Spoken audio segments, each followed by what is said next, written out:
For and since. We use the words for and since to talk about time. We use for with a period or length of time.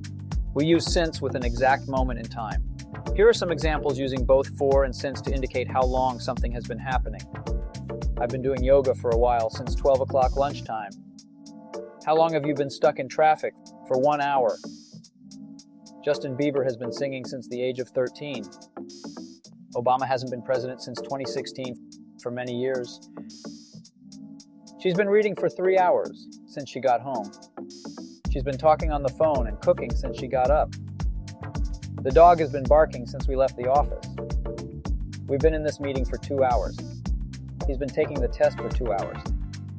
They've been running on the treadmill for 20 minutes since 1 o'clock. Now your turn. State how long you've been watching this video.